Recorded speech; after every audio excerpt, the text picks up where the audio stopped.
Bonsoir mesdemoiselles, bonsoir mesdames, bonsoir messieurs, bonsoir Quentin, comment vas-tu? Mais bonsoir, très bien, et toi? Mais ça va, ça va, ça va. Tu sais que c'est notre avant-dernière? Eh oui, déjà. Et oui, oui, oui, ça veut dire que encore la semaine prochaine, et puis après, ce sera les vacances. Et souviens-toi, probablement, nous reviendrons l'année prochaine. Alors, aujourd'hui, j'avais envie d'aborder un sujet qui me tient à cœur, parce que c'est un sujet d'actualité, mais c'est surtout un sujet qui est assez ignoré, bizarrement, par la plupart des gens pour le moment. C'est ce qu'on appelle l'état de stress post-traumatique ou ESPT. Est-ce que tu as une idée de ce que c'est? Absolument pas. Absolument pas. Eh bien, en fait, c'est un état psychologique qui arrive suite à un choc, qu'il soit physique ou émotionnel, qu'une personne peut développer. Et pourquoi est-ce que j'ai envie de parler de ce syndrome aujourd'hui? Simplement parce que c'est ce que beaucoup de personnes vivent actuellement, à des degrés divers, bien évidemment, liés à la problématique du Covid. Sauf que la plupart d'entre nous sommes absolument inconscients que nous sommes en situation post-traumatique. Donc on va aborder aujourd'hui ce que c'est le stress post-traumatique, comment ça se développe, quels sont les symptômes, comment on peut le traiter et surtout qui peut être sujet à ce stress ou pas. Voilà ce que je voulais te proposer comme émission. Ça te convient? Ça me convient très bien et ça aidera sûrement beaucoup de gens, et pas que par rapport au Covid d'ailleurs. Donc. C'est ça, exactement, parce qu'il y a plein d'autres sujets, on va en parler pendant l'émission également. Alors pour démarrer, ben, j'avais envie justement de ne pas nous mettre le stress, ne pas nous mettre la pression. Et donc, je vais laisser Laurent Wolf nous délasser un petit peu avec sa chanson No Stress. Nous revoilà après Laurent Wolf, donc, qui nous disait surtout ne soyez pas stressés. C'était très, très, très entraînant comme musique. Alors maintenant, nous allons entrer dans le vif du sujet. Alors, l'état de stress post-traumatique. Ça va être facile à dire pendant toute l'émission, ça. Donc, comme je l'ai dit tout à l'heure, qui s'appelle également ESPT, qui sont les initiales de la phrase que je viens de dire. Et ce qui est plus Qu'est-ce que simple à prononcer d'ailleurs. c'est ce qui est plus simple à prononcer également? C'est quoi la définition en fait de ce stress post-traumatique? Chacun de nous peut un jour ou l'autre être confronté à une situation traumatisante, telle qu'un décès, une maladie, un accident, une perte d'emploi, un divorce, ou des situations bien plus importantes, telles que une situation liée aux attentats, une situation liée à une agression, à des violences, qu'elles soient psychologiques, qu'elles soient physiques. Et ce choc, en fait, cause une réaction normale de stress aigu dont les symptômes ne durent en général pas plus d'un mois. Si les troubles persistent au-delà d'un mois, il s'agit d'un état de stress post-traumatique. La définition de l'American Psychiatric Association, c'est un événement est traumatique lorsqu'une personne s'est retrouvée confrontée à la mort, à la peur de mourir ou à de graves blessures, ou lorsque son intégrité physique ou celle d'une autre personne a été menacée. Cet événement doit également provoquer une peur intense, un sentiment d'impuissance, un sentiment d'horreur. Cet état de stress post-traumatique est une réaction psychologique qui survient suite à une situation traumatisante, qui provoque une peur ou une détresse, comme on vient de le dire, importante de manière soudaine, telle que, je vous dis, agression, attentat, guerre, choc, accident, viol.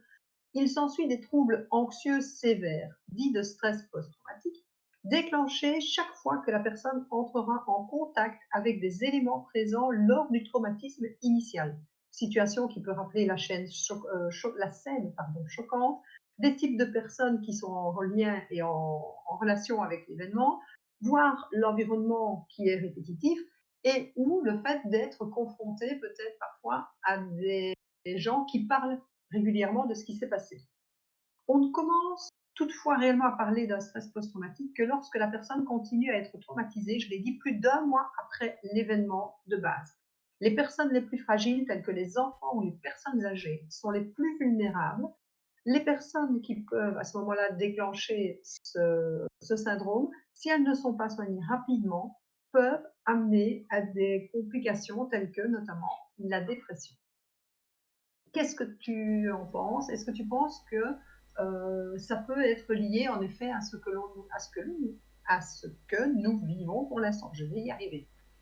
Tout à fait, oui, le fait d'avoir ce changement, comme on l'avait dit, le fait que l'humain n'aime pas le changement et qu'on a eu que ça pendant les 2 mois précédents et que ça continue encore techniquement, oui, ça peut amener certaines personnes à ce type de stress, mais ça, que je reviens sur ce que tu disais par rapport aux causes de ce stress, ça peut aussi être d'autres causes considérées comme plus banales, ne serait-ce qu'un décès familial, un truc comme ça, qui pour certaines personnes c'est beaucoup plus grave que pour d'autres et ça peut causer aussi ce genre de stress.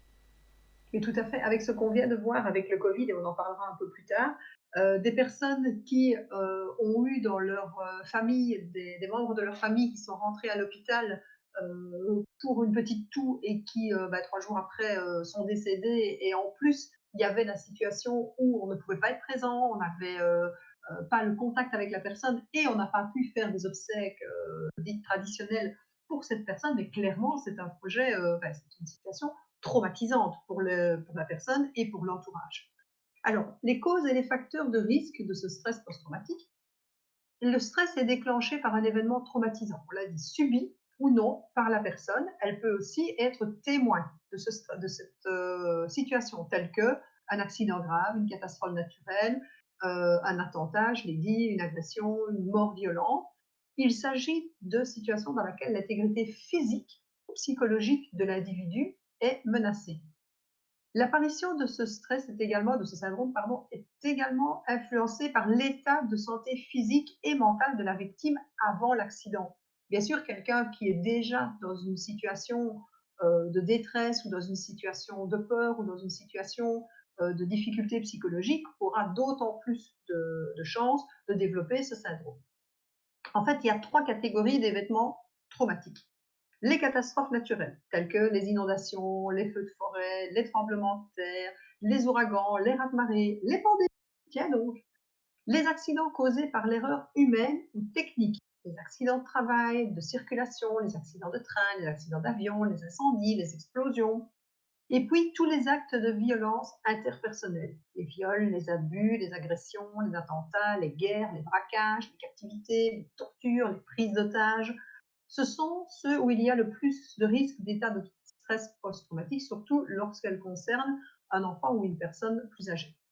Chaque personne va réagir différemment à un même événement en fonction de sa personnalité, de son état psychique ou du contexte. Un événement que l'on peut considérer comme traumatique n'engendrera donc heureusement pas forcément un état de stress post-traumatique d'office au sens clinique du terme. Ce qui va être déterminant n'est pas tant l'événement lui-même, mais la signification personnelle donnée à l'événement de la personne. Est-ce que tu te rappelles quand on était parti en Crète il y a 3 ans, 4 ans, et qu'on a eu ce problème dans l'avion, où en fait, qu'est-ce qui s'est passé? C'est juste au moment où l'avion a dû décoller, il y a un des moteurs qui s'est mis à flamber et en fait l'avion n'a pas décollé.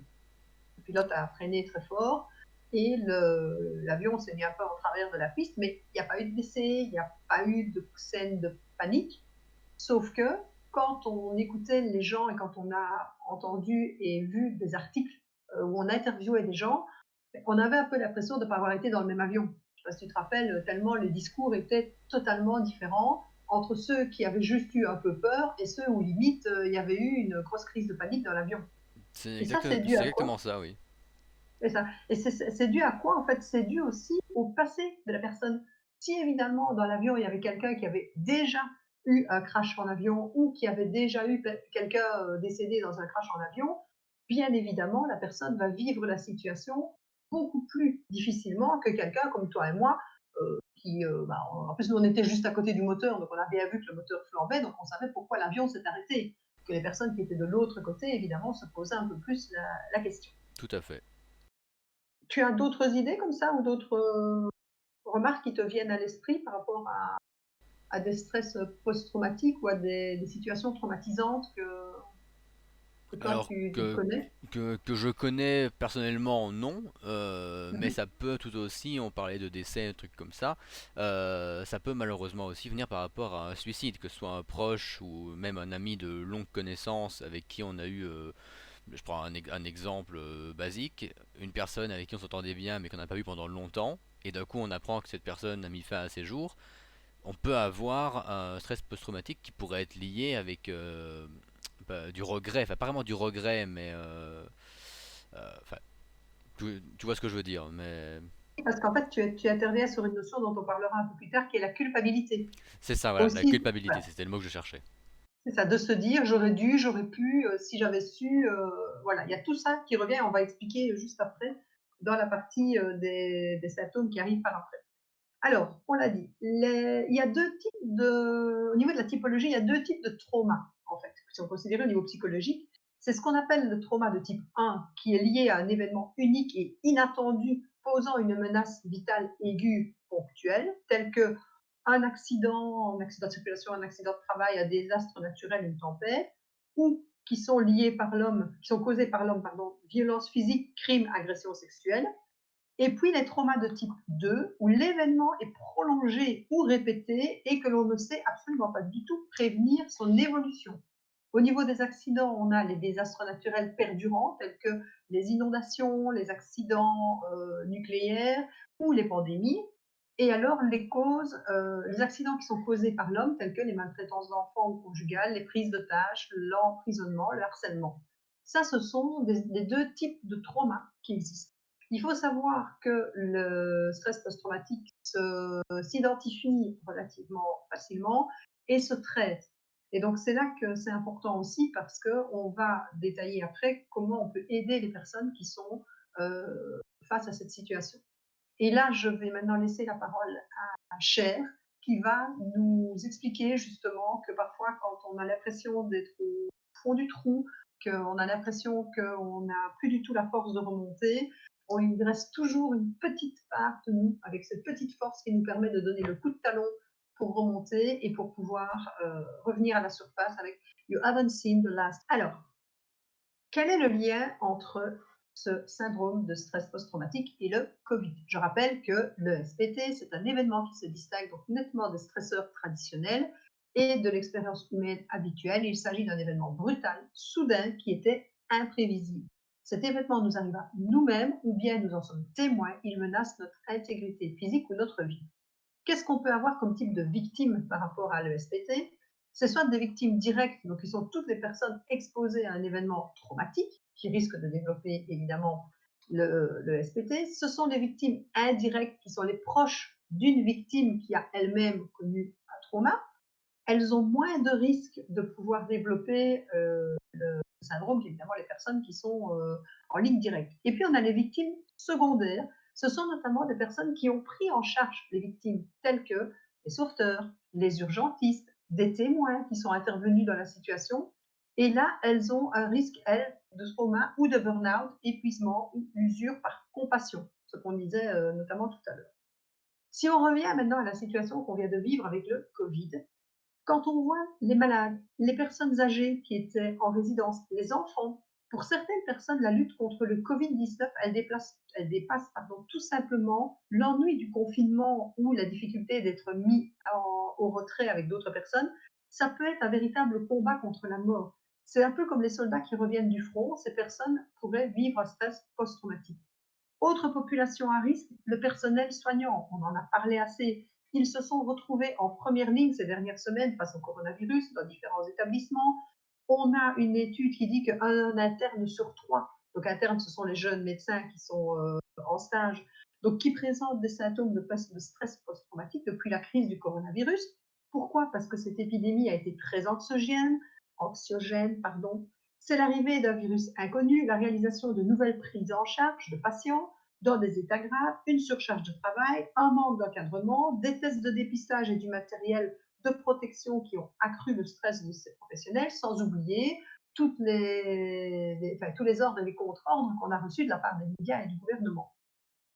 C'est super important parce que ces gens en fait se retrouvent avec c'est un cauchemar, c'est une impression de ne pas arriver à faire face, de ne pas pouvoir en parler, ils sont irritables, il y a de la colère, il y a de l'anxiété, de la tristesse, comme tu le disais tout à l'heure, de la culpabilité, de se dire mais si j'avais pu, j'aurais peut-être pu sauver cette personne.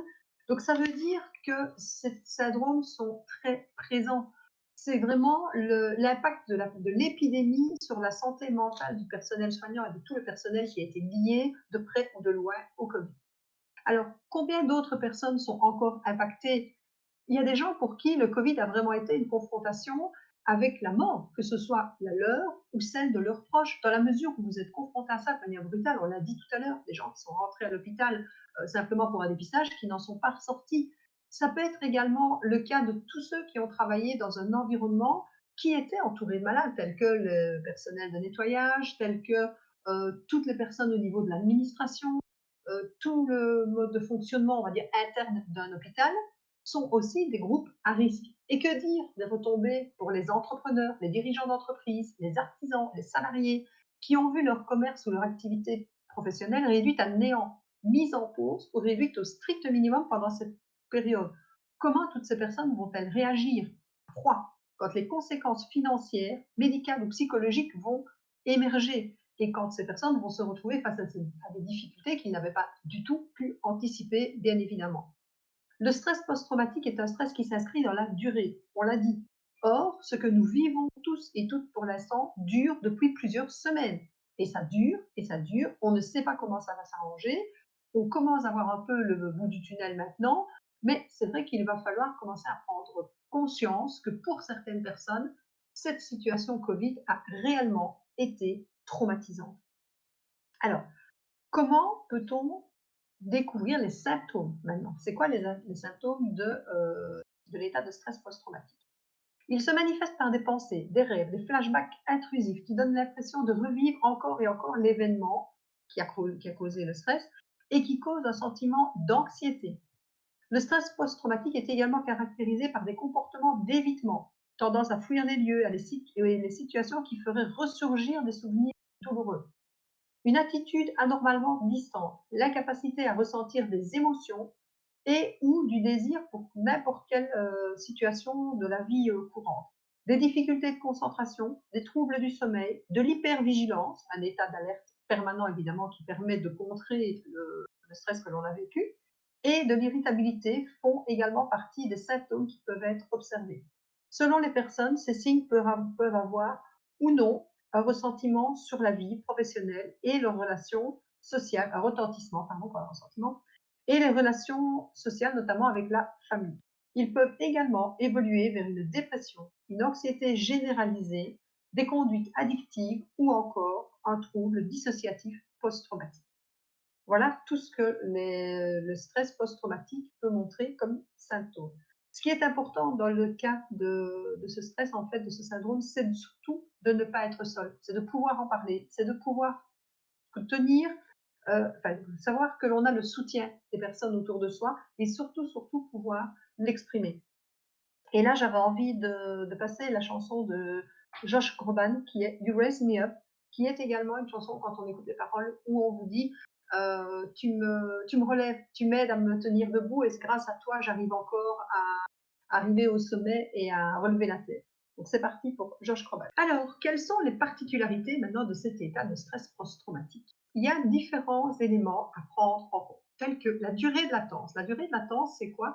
C'est le moment entre la confrontation à l'événement et l'apparition des symptômes. Ce temps est variable. En général, aucun symptôme n'est observé durant cette phase de latence. Le traumatisme est suivi après un délai plus ou moins long par des symptômes émotionnels et comportementaux.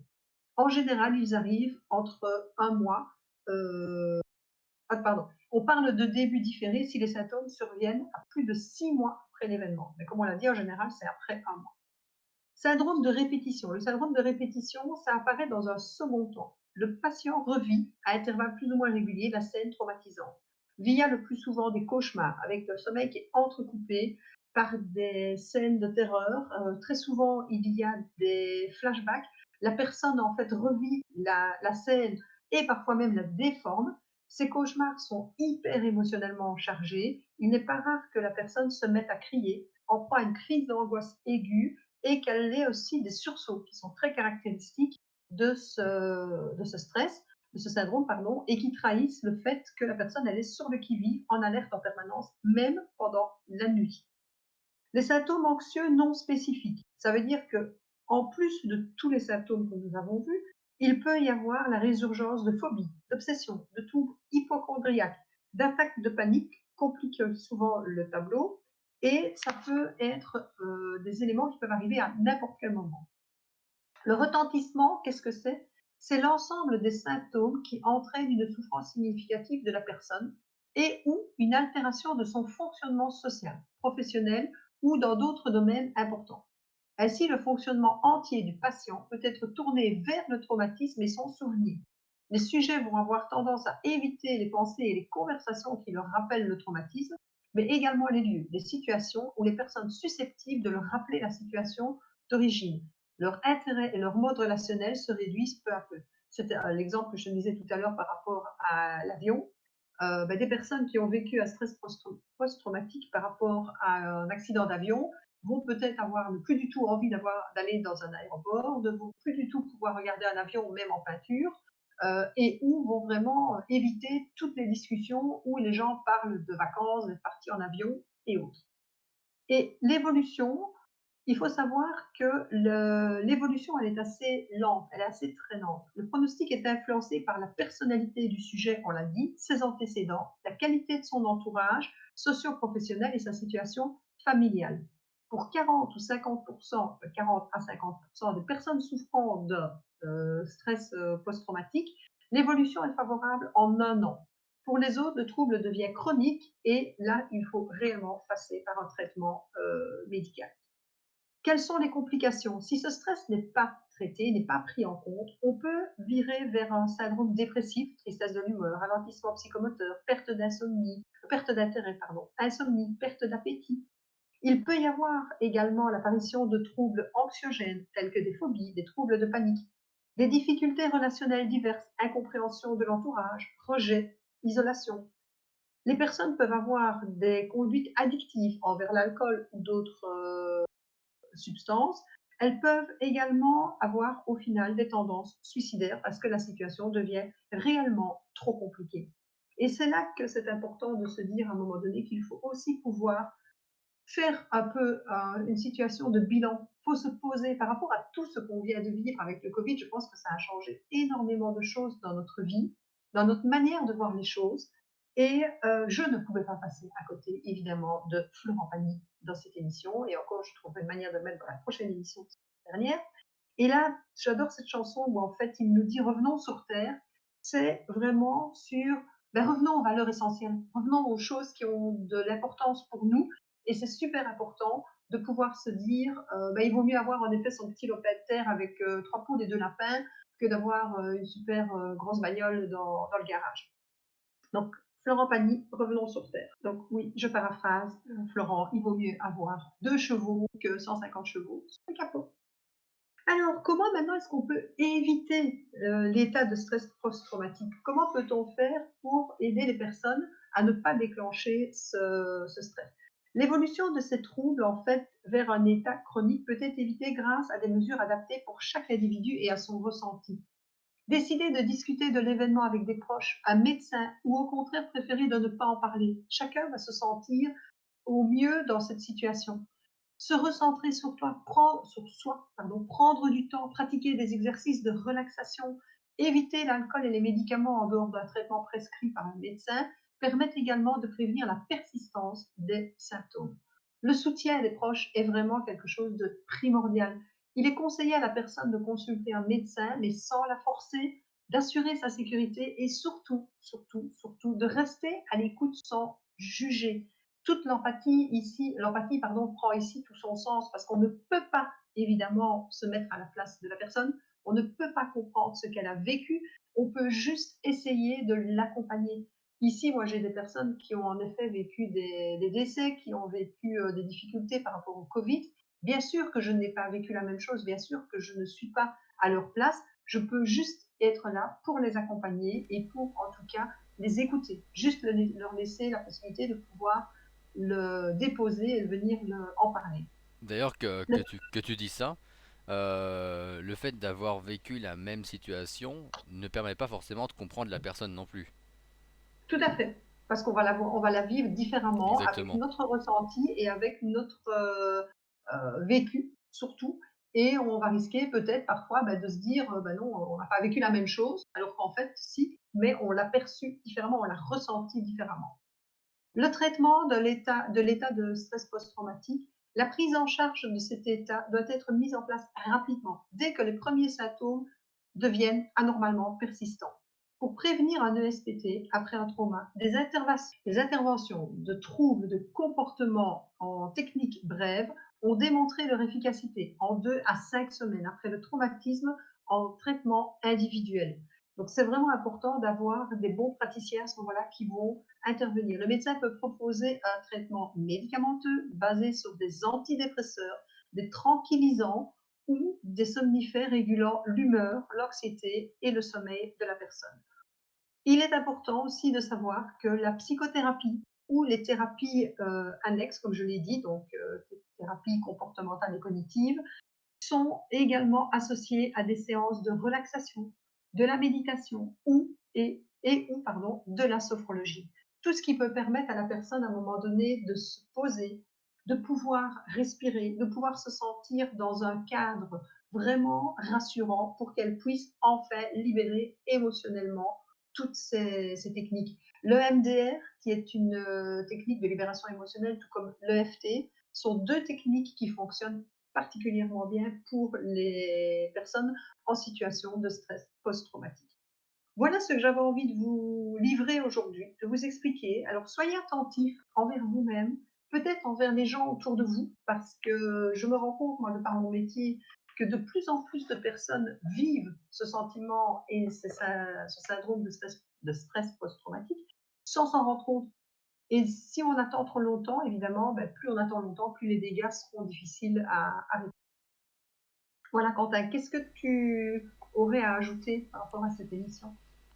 Honnêtement, pas grand-chose, à part que je suis sûr que ça aidera beaucoup de personnes, soit qui sont dans un stress post-traumatique et qui s'en rendent pas compte, soit qui connaissent quelqu'un qui l'est. Donc pour moi, Mhm. c'est une émission assez importante et utile, je veux dire surtout. Et sinon, oui, très intéressant comme émission. Ok. Eh ben, écoute, je te donne rendez-vous pour la dernière la semaine prochaine. On va essayer de faire un truc un peu folding, hein, comme on en a bien le secret tous les deux. Bah, un peu comme d'habitude en soi. Ouais, un peu comme d'habitude. C'est vrai que celle-ci était un peu plus sérieuse, mais voilà, on va essayer de revenir à quelque chose d'un peu plus léger pour la dernière. Et pour finir, j'ai regardé il y a pas longtemps, il y a quelques jours, un film que j'avais vu plein de fois, mais je trouve qu'il était tellement à propos avec ce qui se passe, qui est Le jour d'après. Et en regardant ce film, je me suis rappelé que bah, Chimène Badi avait fait une chanson qui s'appelle Le jour d'après, qui est liée au film et dans lequel elle explique aussi que bah, ce serait bien de prendre conscience de nos erreurs, de se rendre compte qu'on peut changer les choses et surtout bah, que rien n'est perdu et qu'il y a toujours de l'espoir à partir du moment où on se serre les coudes et où on est à plusieurs à s'entraider. Donc voilà, on va vous laisser avec Chimène Badi. Ben, Quentin, je te dis à la semaine prochaine. Merci beaucoup Bah, à la semaine et à, prochaine. et à très bientôt. Merci. Au revoir. Au revoir.